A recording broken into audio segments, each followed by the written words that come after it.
Hello, everyone, and happy International Women's Month. This is a time to celebrate women's contributions and resilience.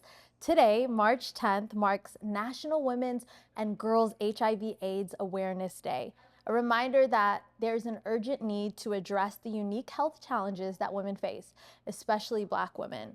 Yet, women's health today is under attack. In Texas and across the US, policies restricting reproductive rights, maternal care, and HIV prevention are escalating.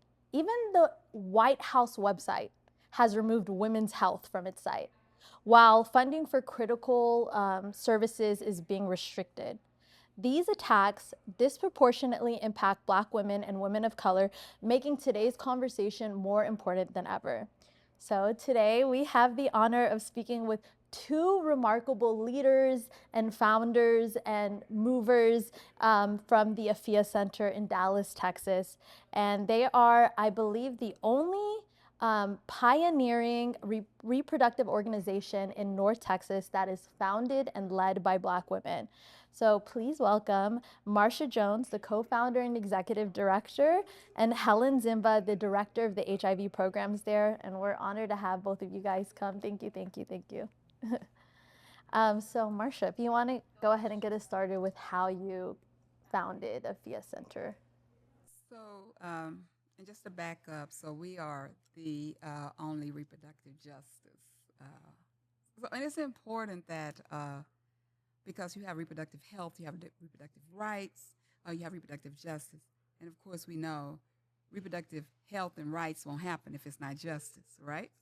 And so it's important because there are a lot of people who do reproductive health, there are a lot of people who do reproductive rights. And so I don't want to take anything away from them. And so, and I like the way you say that pioneering. That feels real Yes, good. pioneers, you guys I'm gonna are. probably start saying that.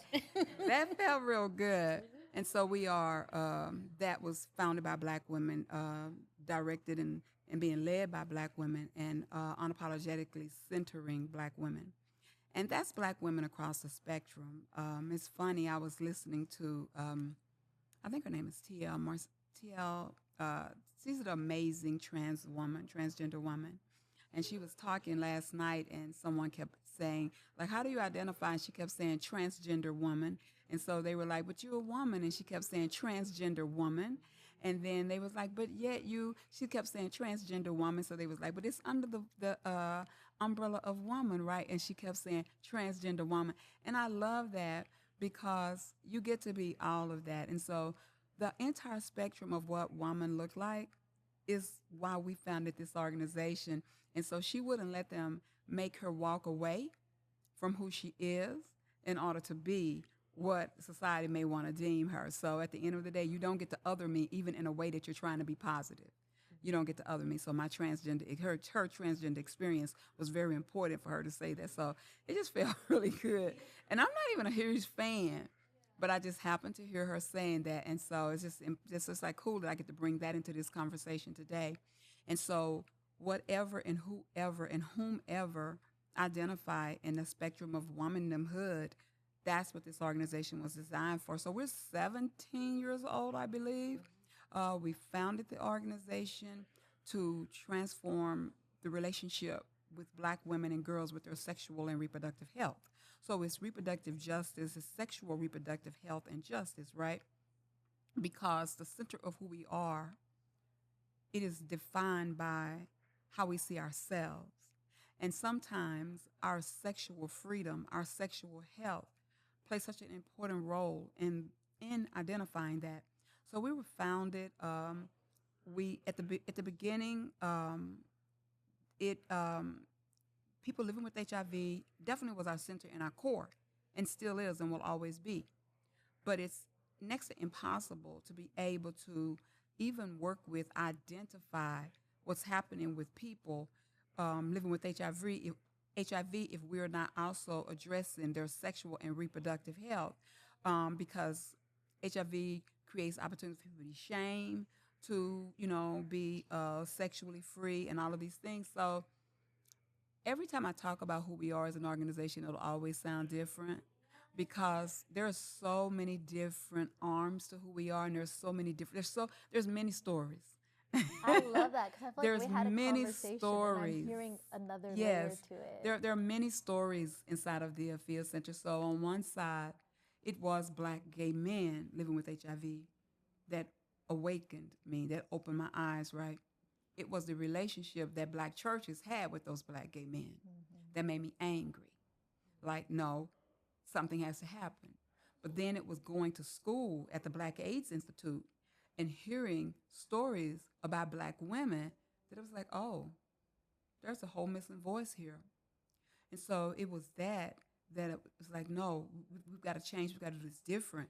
And so I wanted to do this work addressing HIV and centering black women in a way that it erased shame, it erased stigma. We talk a lot about shame and stigma now, Yes. but from the onset of who we were as an organization, that was always the center and the core.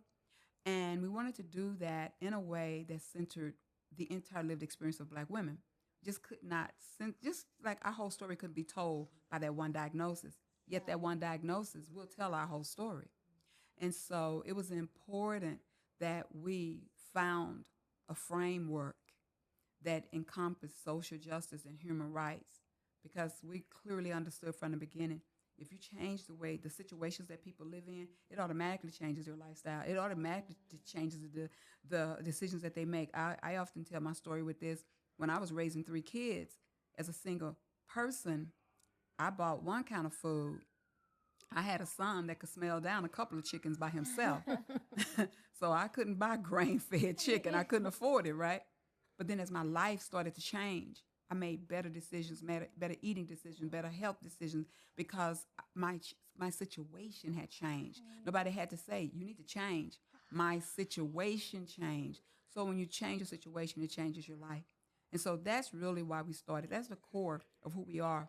We wanted to make sure that black women living with HIV, one, received all the care that they needed, access to health care, all of those things. We wanted to remove stigma and shame. We wanted to make sure that if we told this story in this way, that we could connect systems of oppression and all of these things to how it impact people's diagnoses and how they live with those diagnoses. There's like so much to unpack there, and we will because it's so. This feels like this is gonna be good. This is gonna be good. There are many stories to the There's Afiya so Center. many. I love it. Okay. And Helen, you're leading the HIV program at the Afiya Center, and you have over 3 decades of experience with HIV/AIDS awareness, and also your own personal experience. So, can you tell us about what your role looks like at Afiya Center and your own personal experience too? Yeah, thank you for having me. So I always get excited to talk about myself Yeah. and the work that I do because this is not what I was supposed to do.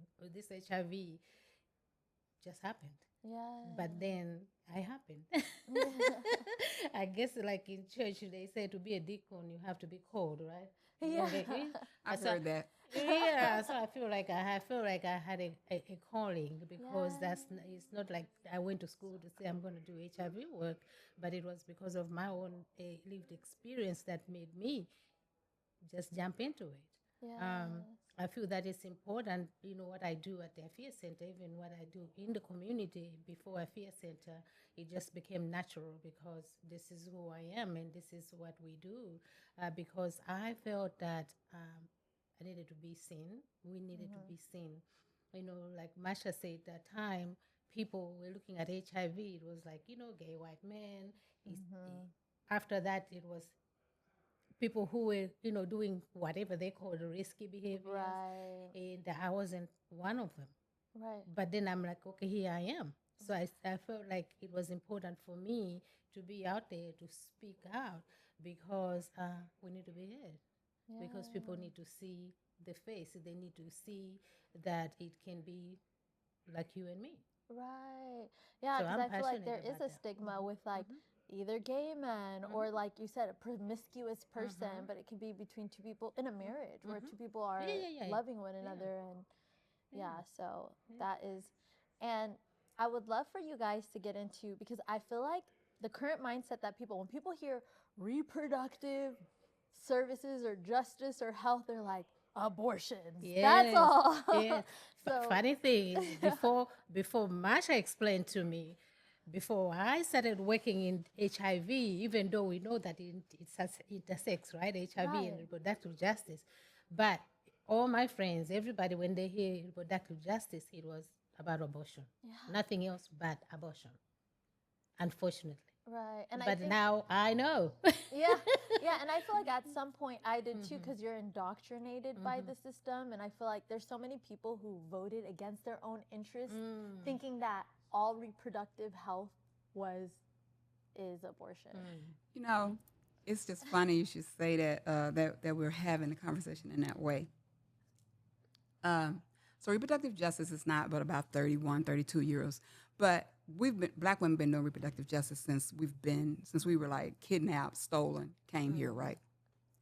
And so only reason that when people hear reproductive justice and they think abortions is because the people who were not the people who were carrying the story or the people who were sharing the narrative, but the people who were being seen and heard sharing and carrying the story were white women. Right. And these were white women who were fighting for they've never fought but for one thing. Right. And so they were fighting for just this one thing, and that was control of their womb, right?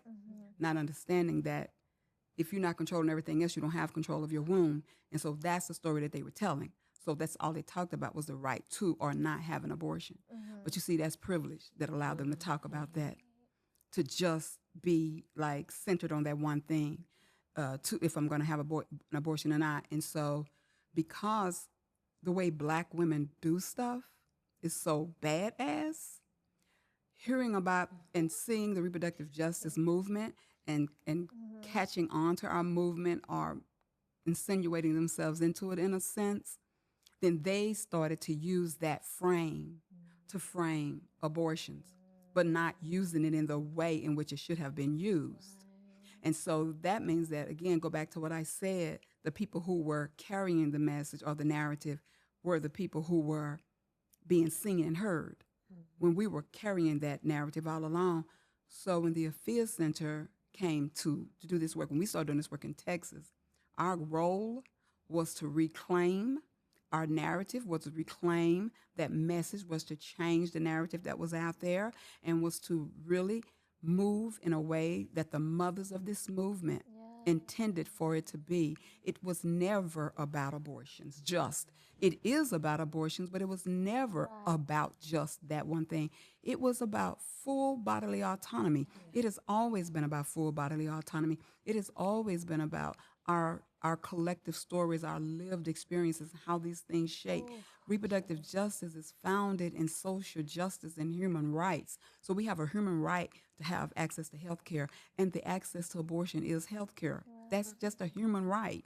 You know, we have a human right to live lives of quality. We should be paid livable wages. Like all of these things, all of these things should happen. That's reproductive justice. But inside of all of it, we should be able to be mothers of children, and our children not get killed. Right. Like, so we should not be subjected to state-sanctioned harm. Because when our children are allowed to be killed, you don't stop me from being a mother, because I'm gonna always be a mother. But you change what being a mother look like for the rest of my life, no matter how many children I have, when you kill my one child, and it's sanctioned by the state because nobody ever have to do time when you kill my child. And so that's reproductive justice, you know. When people are living without access to health care in one of the most resource-rich states in the United States, that's reproductive justice.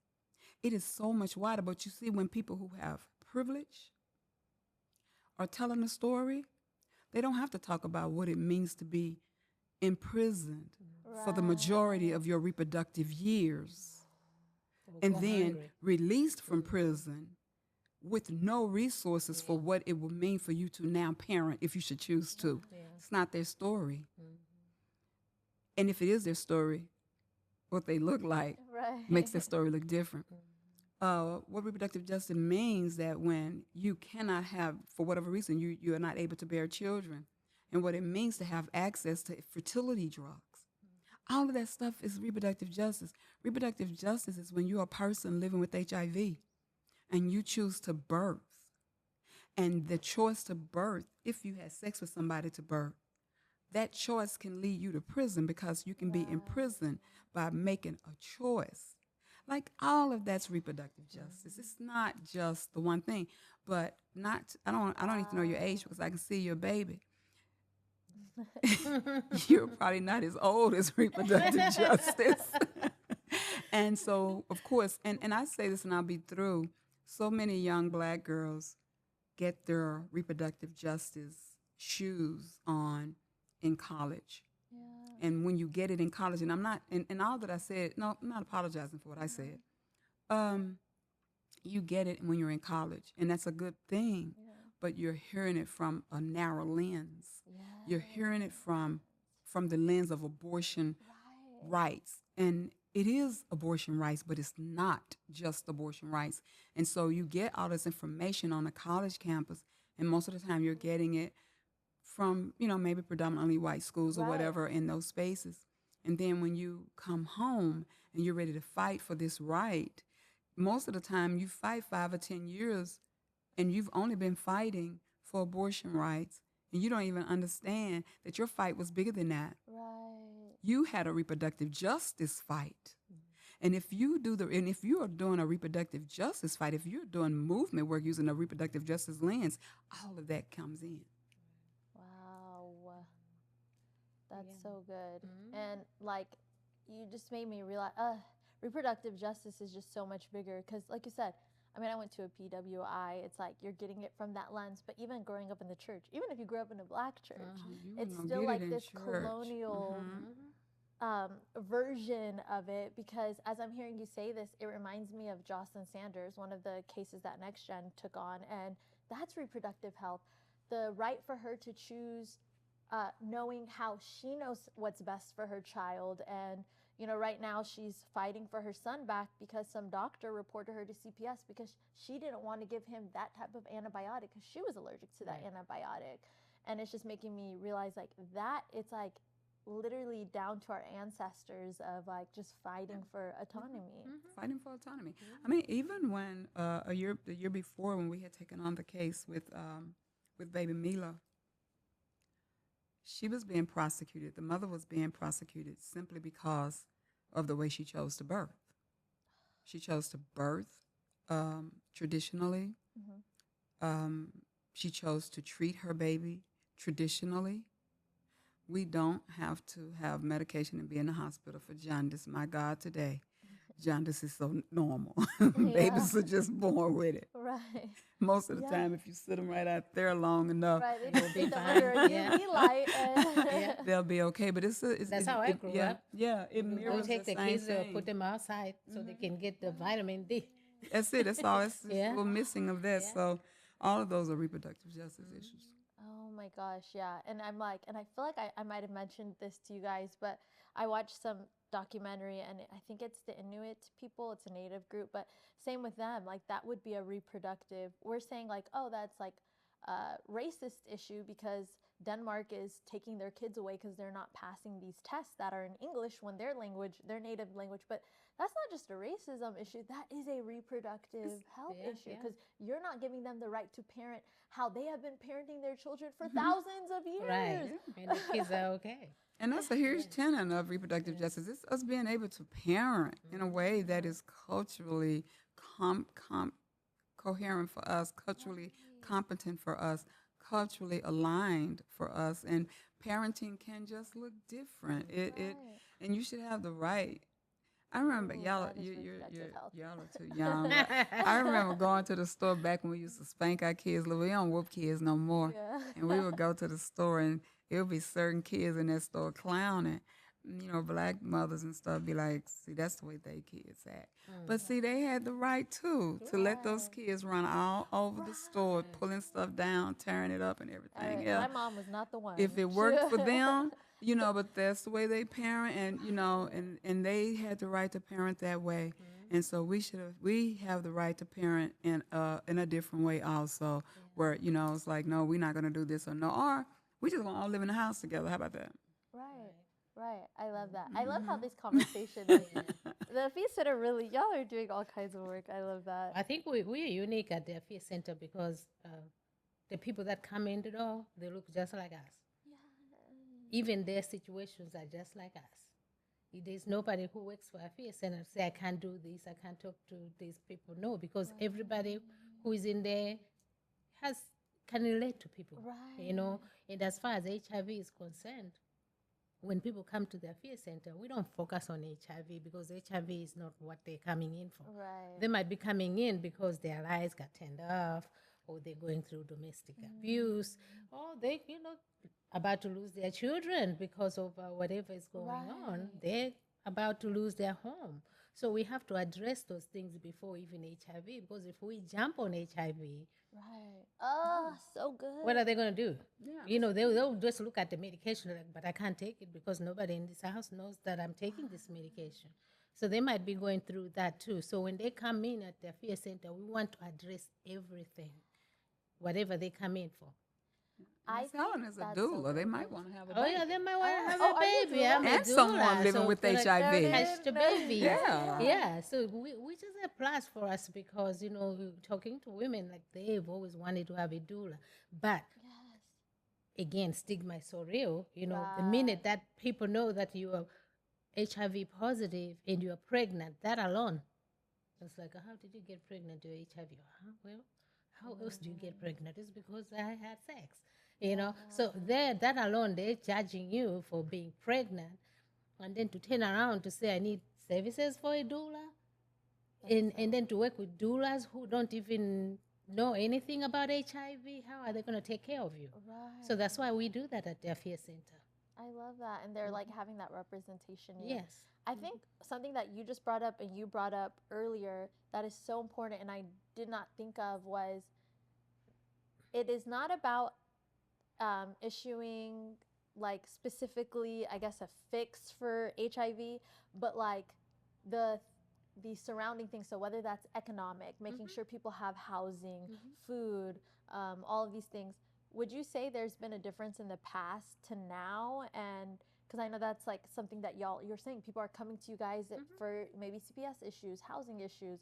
Have you noticed a difference in the past when people are focusing on, I guess, people's needs rather than just like HIV?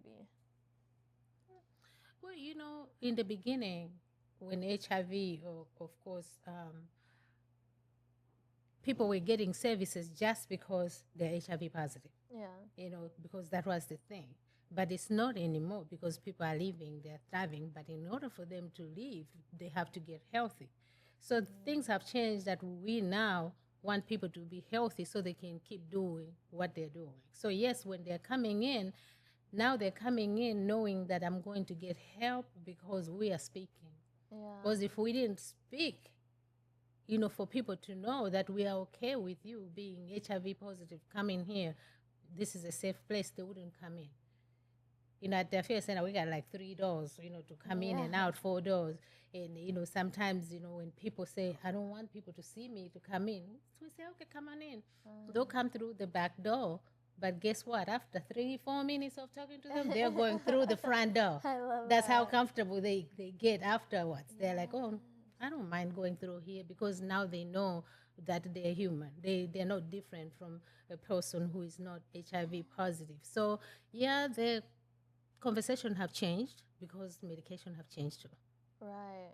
You Right. know? Whereas before it was like all of these pills versus now you said like Oh you yeah, want- 32 pills at one time you take it, but now it's 1 a day, so that you can. And then there's an injection. I think it's every 2 months. Oh yes, yeah.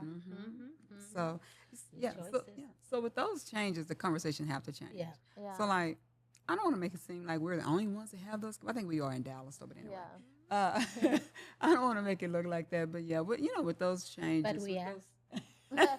with those Period. conversations, things have respectful to they're have to change because, like Miss Helen is saying, like 30 years ago, people were just preparing almost to die. Yes. You know, and so what is the best, you know, care that we can give you?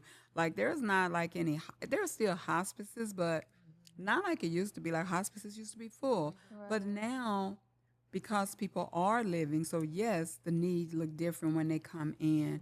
So yeah, now you know you have stuff like PrEP. So people are getting to have, I know you love prayer. People are getting to have, like pleasurable sex lives as people living with HIV. People can plan families now. People don't have to try and sneak and get pregnant. They can literally, well, that's another conversation, but people can literally plan their families, plan their lives. So now, I'm thinking 30 years ago, somebody got an HIV diagnosis, even if they were a teenager or a person was born living with HIV, they were not like planning college, planning all of these things. Now, if a 16 or 17-year-old should get a diagnosis, we don't want that. But if they should, they don't have to stop. So their reason for coming to service do look a little different, right? They don't. So even Miss Helen's case management, I'm not going to talk about her case management. Her case management will look different because that person now, it's like now, instead of helping them get emergency housing, short-term housing, it's like going to school, get a job, all of these things that Yeah. like that you get to do. But the thing is, it is still HIV. And as far as we have come, we still have so much. We shouldn't, but we do. Right. So Miss Helen shouldn't even still have to be talking about these women who want to come through the back door, right? Because we've not done a good job with stigma and shame and living our lives. And then sometimes agencies will, they will also add to that and not even know. I was talking to a sister a couple of days ago, and I had asked her, I said, what are your organization? I'm not going to say what city they're from. I'm not going to do all that because there's not enough of us in Dallas. I said, what do your organization do when people come in living with HIV who's pregnant? And so she said, we send them to X and Y organizations. Well, the problem is X and Y organizations are other organizations that serve people living with HIV. You are still perpetuating stigma when you do that. Why not send them to, why not have all of this information in your office? Have the Afiya Center's information in your office. Have all of this information, and there are other organizations that provide services for people that's going to be birthing. Then they get to pick those documents. Oh, I can go here, I can go there, I can go there. That's how you end stigma. When all people in the same place receiving the same services in the same kind of way. Because when you continue to send them in those very specialized HIV serving spaces, if that's where they want to go, let them say, because they may pick up the Afiya Center's pamphlet and say, but I want a doula. And we might say, we have women we have sisters who do work with us, but we have doulas here, midwives. Yeah. We have sisters we work with who are midwives, and we're quite sure they will. Let us connect you with them. But then what we do know is this organization B have midwives and doulas. So maybe try them, and then if they can't serve you, then come back. That's what I'm saying. It gives them an opportunity, and they really get to have the birth of their choice, not the choice that you're giving them. Where they feel their force Yeah, down you're this still way. putting them in that space. To me, Because they focus on HIV. Yeah, it Because still when you say HIV, perpetuates they're like, that. let me send you where they do HIV. Where they do Oh, that's HIV not work. what we No. want. Oh, you're pregnant? Here's all these Yeah. pamphlets. Right. Going back to like the bodily autonomy, Yes. like giving them the choice. Yeah. The To, choice. Yeah. And so I think even in small ways, we can continue to perpetuate stigma, even though we're not meaning to. The goal may just be we want to make sure that this person get into services to make sure that there's not that transmission, doesn't happen. You know what I'm saying? Vertical transmission, so like mother to child is vertical transmission. Make sure that don't happen. I get it. That's why they're doing it. But that also means that sometimes these organizations are still operating from 20 years ago. exactly. They think that they're not because we have all the parties, we do all of this, we do all of that. But really, the mindset where you are is still kind of because you haven't come up. Because maybe perhaps you don't think that these people should have the birth of their choice, if it be birthing. Oof, yeah, so like getting down to the stigma. I think it was SB Pan on their site that I saw, like the goal in Dallas is like we can technically end HIV or the spread of like new HIV by like 2035 or 2045, something like that. Yeah, What do you 2030 guys now. think? We started at 2020. Now we're No, that's we're at 20.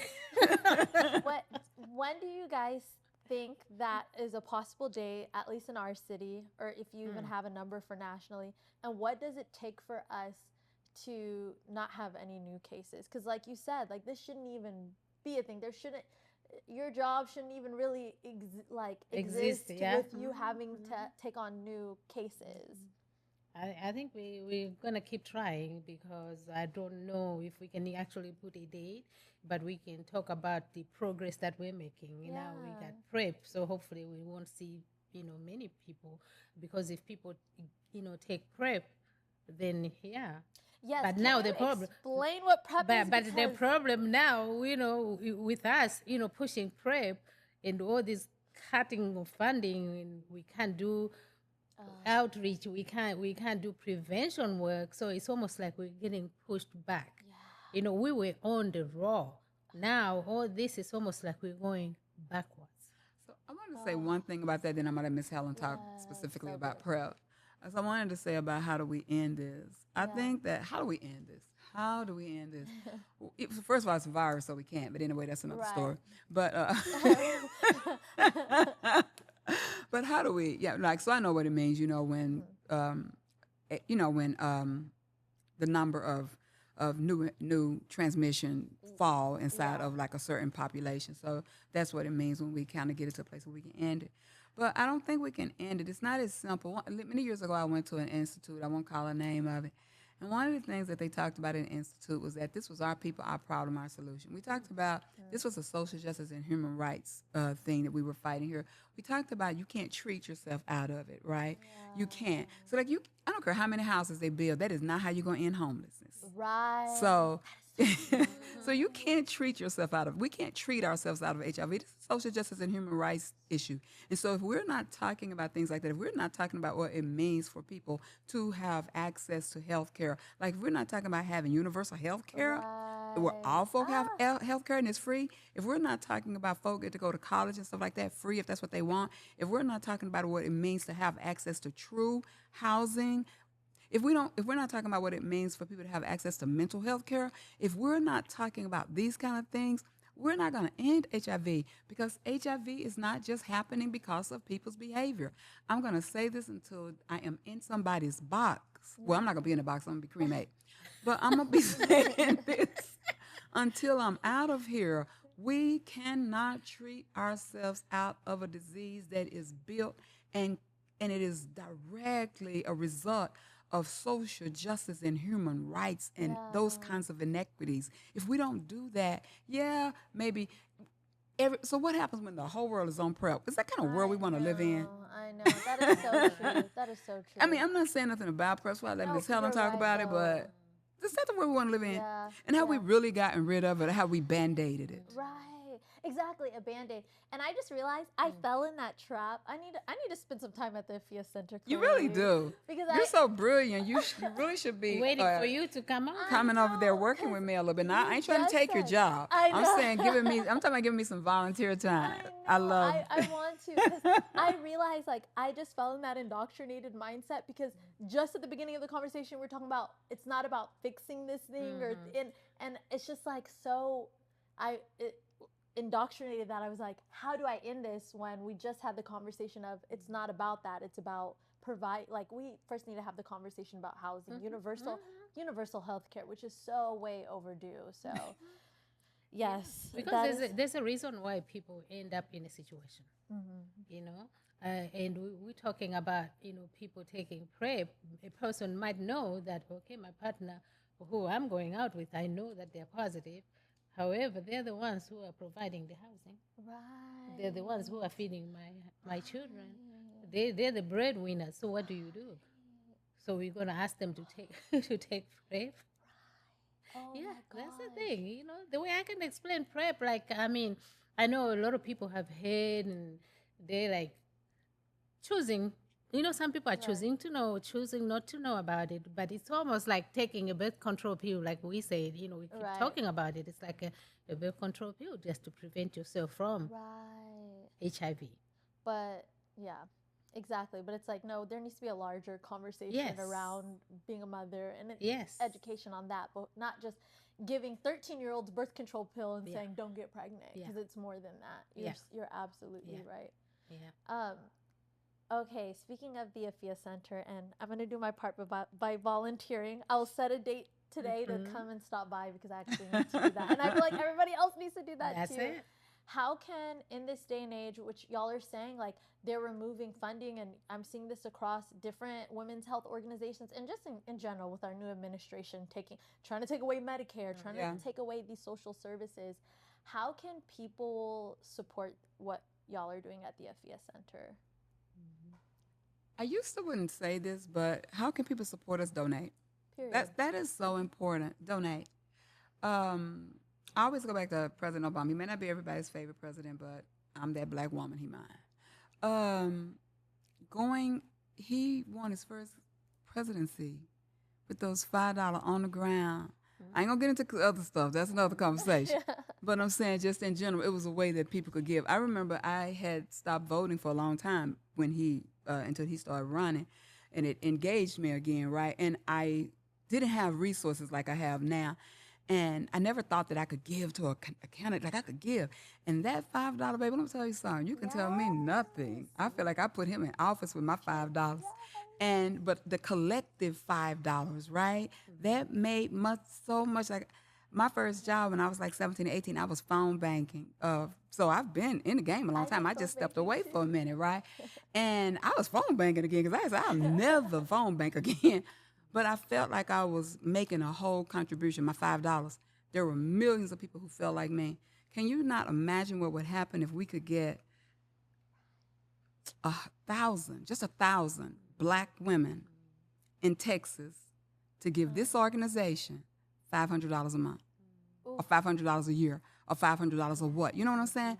What if we could get 10,000 to give us five Right. on top of that? So it is that. It is so important that we get, because that's how we're going to make it now. Right. What's happening in this world right now, if we're not ready to hold each other up, to support each other, like I donate to a lot of different organizations, that's how we're going to make it. So donate. Like, don't be scared. Y'all do not. I'm not throwing no shame, whatever, on Planned Parenthood. You all don't have to give your money to Planned Parenthood. You can give your money to organizations like the Afiya Center, and there's others like us. Right. Because let me tell you something. When your girl or your friend get in need, she going to come to the Afiya Center, okay? Exactly. And it's not on anything with abortion, but there are all those other things that she's going to need. So donate to us, and then tell people about us. Put us on your website. Put us on your in your listserv. Tell people about this organization that sits in the southern sector of Dallas, and we're not going anywhere. We're going to stay in the southern sector. Tell people about us. Don't be afraid to come and visit us. And then when you donate your dollars, donate your time. Yeah. We need volunteers to come and be a part of who we are. And then the last thing, what's more important than anything, find out who we are. Yeah. Not who you think we are. Not what you think it may be because we say we're reproductive justice. Because actually, it's not. The name of our organization is the Afiya Center. Right. Right. We just happen to be a reproductive justice organization. But the name is the Afiya Center. Right. And so find out who we are, and then find out where you fit in. That's what you can do. That's so good. That's so good. Yeah, I like that because I think some people say, oh, what can I do? Whatever your talent is, you're gonna find it at the Afiya Center. Yes. Thank Yeah. you. Thank Whatever you. it is, we'll welcome you. Yes, thank you. Yeah, and I think of every movement before this, when you think about these grassroots movements like the Black Panthers, even the labor. I heard that labor wasn't won in the court; it was won on the ground by Won on the the people ground. first, and it was a rule in the streets before it became law. So yes, thank you guys. Thank Yeah. you for again just coming and educating us and our family here.